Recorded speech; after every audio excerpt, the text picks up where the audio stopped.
Michael Kerr was the heart of Weatherby, a kind and dependable man whose presence brought warmth to the entire village. Liam Harris was the troubled mechanic with a history of petty crime, desperate for a way out of his financial struggles. Martin and Diane Carter were the seemingly respectable couple who ran the local garden center, pillars of the community, or so everyone thought. When Michael's lifeless body was discovered in a shallow grave, their lives collided in a chilling tale of greed, betrayal, and murder that would expose the dark secrets lurking beneath Weatherby's idyllic facade. Weatherby was a picturesque village in the heart of the English countryside, where life moved at a slower, more comforting pace. Its cobbled streets, charming cottages, and close-knit community gave it an almost storybook quality. Everyone knew everyone else, and it was this familiarity that made the sudden disappearance of Michael Kerr so deeply unsettling. Michael was not just another resident. He was a pillar of the community, someone who could be counted on to organize charity events, lend a hand at the local cricket club, or simply offer a kind word to anyone in need. When he didn't show up for a fundraising event at the village hall one October evening, it was immediately noticeable. Initially, people brushed it off as an oversight or a last-minute change of plans. Michael was known for being dependable, but anyone could forget an appointment. His absence, however, stretched into the following day, and calls to his mobile phone went unanswered. Friends began to grow concerned when they found his cottage locked, with no sign of him inside. His car was parked neatly in the driveway, and nothing appeared out of place. The eerie quiet surrounding his home added to the growing unease among the villagers. As hours turned into days, the concern escalated into panic. The local police were alerted, and a formal search was launched. Officers scoured the village and surrounding countryside, questioning neighbors and acquaintances, but no one could provide any helpful information. Michael had seemingly vanished without a trace. Flyers bearing his smiling face were plastered on lampposts, shop windows, and notice boards, a stark reminder of the mystery engulfing the usually tranquil village. The search effort quickly expanded, with volunteers combing through the dense woodlands and rolling fields that bordered the village. Drones and search dogs were brought in, but they, too, came up empty-handed. The more time passed, the harder it became to cling to hope. Villagers whispered theories to one another over tea and at the local pub, each idea more sinister than the last. Some speculated that Michael had been the victim of an accident, while others feared foul play. The police, meanwhile, were working tirelessly behind the scenes. They examined Michael's recent activities, his bank records, and his phone history. Nothing seemed unusual. He hadn't withdrawn large sums of money, made any suspicious calls, or indicated that he was planning to leave town. Friends and family described him as happy, with no apparent reason to disappear. Despite their best efforts, no leads emerged. The village's close-knit nature, once a source of comfort, now became a source of frustration. How could someone so well-known and well-loved simply vanish without a trace? The longer Michael remained missing, the more the village began to feel like a place haunted by unanswered questions. Weatherby's serene charm was overshadowed by a growing sense of dread, and the villagers could only wait, hoping that the mystery of Michael Kerr's disappearance would soon be solved. 2 months after Michael Kerr's disappearance, the bleakness of winter had settled over Weatherby. The days were shorter, and the once vivid autumn colors of the countryside had given way to bare branches and frost-covered fields. The village, once a haven of warmth and familiarity, now felt weighed down by an invisible shadow. The mystery surrounding Michael's fate lingered like an unwelcome guest, dominating conversations and fueling endless speculation. Just as hope seemed to be fading, a grim discovery sent shockwaves through the community. On a chilly December morning, a lone hiker exploring the remote paths of Weatherby Woods stumbled upon a disturbing sight. Partially hidden beneath a thin layer of soil and decaying leaves was what appeared to be human remains. The hiker, startled and shaken, quickly contacted the authorities. Within hours, the serene woods were transformed into a bustling crime scene. Police tape cordoned off the area as forensic teams meticulously worked to unearth the body. The discovery sent ripples of fear and sorrow through the village. Though the police did not initially confirm the identity of the remains, many feared the worst. When the forensic team identified the body as Michael Kerr, it was as if the entire village exhaled a collective breath of despair. The man they had hoped would return alive was gone, and the peaceful community was now the setting of a brutal crime. Details of the investigation painted a harrowing picture. Michael's body bore multiple stab wounds, indicating a violent attack. The shallow grave suggested a hurried attempt to conceal the crime, as though the perpetrator had been either panicked or interrupted. Forensic experts began gathering evidence from the scene, including fragments of clothing, fibers, and soil samples, hoping to find anything that could lead them to Michael's killer. The revelation turned the case from a missing person investigation into a murder inquiry, and the police ramped up their efforts to piece together the final days of Michael's life.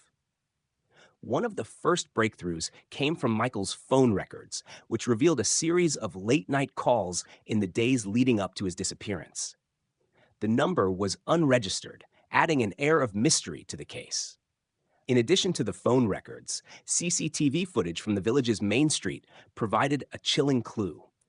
Just hours before his disappearance, Michael had been seen outside a local pub meeting a hooded figure. The interaction lasted only a few minutes before the two walked off in the direction of the woods. The grainy footage provided little in the way of clear identification, but it was enough to suggest that Michael's death had been premeditated. The discovery of Michael's body marked a turning point in the investigation. What had begun as a hopeful search for a missing man had now become a desperate hunt for a killer. Weatherby, a village once known for its idyllic charm, was now the backdrop for a chilling crime, and the residents could no longer ignore the grim reality that one of their own had met such a tragic end. As news of Michael Kerr's murder spread, Weatherby was plunged into a state of fear and suspicion. The close-knit community, once bound by trust and camaraderie, now found itself fractured by paranoia. Who could have committed such a heinous act? For the first time in living memory, the villagers began to look at one another with unease, questioning whether someone they knew might be hiding a dark secret. The police investigation quickly zeroed in on a list of potential suspects. At the top was Alan Taylor, Michael's business partner at a small accounting firm in the neighboring town. Their partnership had been rocky in recent months, with reports of heated arguments over financial discrepancies. Alan, known for his fiery temper, had every reason to resent Michael, especially if accusations of fraud were being leveled against him. When questioned, Alan admitted to disagreements, but vehemently denied any involvement in the murder. He claimed he had been at home the night Michael disappeared, but with no solid alibi, his name remained on the investigators' radar. Another person of interest was Sarah Collins, Michael's former girlfriend. The two had dated for several years before parting ways amicably, or so it seemed. Recently, Sarah had made attempts to reconnect with Michael, but he had politely declined her advances. Friends revealed that Sarah had been deeply upset by his rejection and had made emotional outbursts about how she felt betrayed by him. When investigators interviewed her, Sarah seemed distraught but cooperative, insisting she had nothing to do with his death. Despite her denials, her emotional history with Michael made her a compelling suspect. The investigation took a dramatic turn when police uncovered a surprising detail about Michael's life. Unknown to many in the village, Michael had been conducting his own investigation into illegal activities in the area. As an accountant, he had access to financial records that hinted at the existence of a local drug ring operating under the guise of a legitimate business. According to Michael's closest friends, he had been gathering evidence to expose the operation and planned to report his findings to the authorities. This revelation cast the entire case in a new light. If Michael's murder was connected to the drug ring, it suggested a far more calculated and dangerous crime than initially thought. The police began to delve deeper into this lead, looking into businesses in the village and surrounding areas that might be fronts for illegal activity. Several local establishments came under scrutiny, but no definitive connections were immediately found. Meanwhile, villagers were gripped by speculation. Rumors of a secret underworld operating in their idyllic community only heightened their anxiety. Who was involved? How far did the operation go? And most importantly, Had Michael been silenced because he was too close to uncovering the truth? The investigation seemed to reach an impasse as leads grew cold and suspects maintained their innocence. Yet, the unsettling possibility that Michael had been targeted by something far bigger than personal grudges lingered. The peaceful facade of Weatherby was beginning to crumble, revealing a darker, more sinister reality beneath. The investigation into Michael Kerr's murder took a significant step forward when forensic teams uncovered a crucial piece of evidence near the crime scene. A blood-stained jacket was found buried beneath a pile of leaves, not far from the shallow grave where Michael's body had been discovered. The jacket was carefully examined, and DNA analysis revealed a match. The blood belonged to Michael Kerr, and another sample linked it to a young man named Liam Harris. Liam was a 23-year-old mechanic who lived in a nearby town. He had a history of petty crimes, including theft and vandalism, but nothing as severe as murder. When police brought him in for questioning, Liam appeared nervous and agitated. He admitted to knowing Michael, but denied having any involvement in his death. His connection to the blood-stained jacket was, according to him, a mistake or the result of some misunderstanding. Detectives weren't convinced. Liam's criminal record and his evasive answers raised red flags. Further probing revealed that Liam had been struggling financially and had recently fallen in with a questionable crowd. It didn't take long for investigators to uncover the truth. Liam had been working as a courier for the drug ring Michael had been investigating.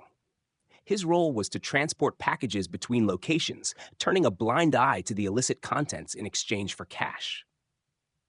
When pressed about his relationship with Michael, Liam's story changed. He admitted that Michael had confronted him about his involvement with the drug ring. Michael had warned him about the dangers of the operation and urged him to cooperate with the authorities. Liam claimed he was torn. He didn't want to betray the people he worked for, but he also didn't want to risk Michael exposing him.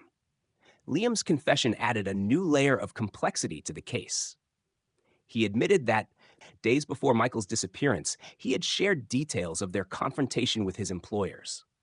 He described them as shadowy figures who operated under the guise of respectability. According to Liam, they assured him they would handle the situation and told him to stay out of it. He insisted he had no idea they intended to harm Michael, but his involvement now seemed undeniable. Meanwhile, investigators began zeroing in on the leaders of the drug ring. Rumors and intelligence pointed to a local couple, Martin and Diane Carter, who owned the village's garden center. To the outside world, they were model citizens, known for their community involvement and friendly demeanor. However, covert surveillance revealed that the garden center was a front for their criminal empire. The discovery of the Carters' operation shed light on the motive for Michael's murder. His investigation into their activities had made him a target. But the question remained, how directly was Liam involved? Was he merely a pawn in their scheme, or had he played an active role in setting Michael up? As evidence mounted, the lines between guilt and complicity blurred, and the investigation grew increasingly tense. With the Carters now in the crosshairs, the police prepared to make their move. But the deeper they delved, the more they realized that uncovering the full truth would not only expose the killers, but also reveal a web of corruption and betrayal far more extensive than anyone had imagined. The arrests of Martin and Diane Carter marked a dramatic turning point in the investigation into Michael Kerr's murder. Police raided the couple's garden center, uncovering a hidden network of illicit activity beneath its seemingly wholesome exterior. Hidden compartments in delivery trucks, falsified financial records, and a backroom packed with narcotics revealed the full extent of their operation. For years, the Carters had used their legitimate business as a front for drug trafficking, exploiting Weatherby's unsuspecting community to maintain their empire. As the evidence piled up against them, it became increasingly clear that Michael's investigation into their activities had been the catalyst for his murder. His meticulous work had brought him dangerously close to exposing the entire operation. When Michael confronted Liam Harris about his role as a courier, Liam had panicked and informed the Carters. Fearing that Michael would go public, the Carters acted quickly to eliminate him. But the Carters hadn't worked alone. As the trial unfolded, new details emerged about Liam's involvement. Despite his claims of ignorance, the prosecution presented damning evidence that Liam had played a key role in orchestrating Michael's death. Phone records showed that Liam had contacted Michael on the night of his disappearance, luring him to the meeting outside the pub. CCTV footage confirmed that Liam had been the hooded figure seen with Michael, leading him toward the woods where the attack took place. Under pressure in court, Liam admitted to his part in the scheme. He confessed that he had been paid by the Carters to set Michael up, though he insisted he hadn't known they intended to kill him. His testimony painted a chilling picture of how the Carters operated: ruthless, calculating, and willing to go to any lengths to protect their empire. Liam's confession not only secured the convictions of the Carters, but also sealed his own fate. The Carters were found guilty of murder, conspiracy, and drug trafficking, earning life sentences for their crimes. Liam, though portrayed as a pawn in the Carters' plan, was convicted of manslaughter and sentenced to 20 years in prison. The sentences brought a measure of justice to Michael's family and the village, but the emotional scars left by his brutal murder would linger for years to come. As the dust settled, Weatherby began the slow process of healing. The villagers, once gripped by fear and suspicion, rallied together to reclaim their community from the shadow of tragedy. Michael was remembered as a courageous man who had stood up to corruption, even at great personal risk. A memorial garden was established in his honor, a quiet place where friends and neighbors could reflect on his life and the impact he had on their small village. The case of Michael Kerr's murder served as a grim reminder of the hidden dangers that can lurk behind seemingly peaceful facades. It exposed a dark undercurrent of crime and betrayal in Weatherby, but it also highlighted the resilience of a community determined to stand together in the face of adversity. Though justice had been served, the story of Michael Kerr would forever be etched in the hearts and minds of those who called Weatherby home.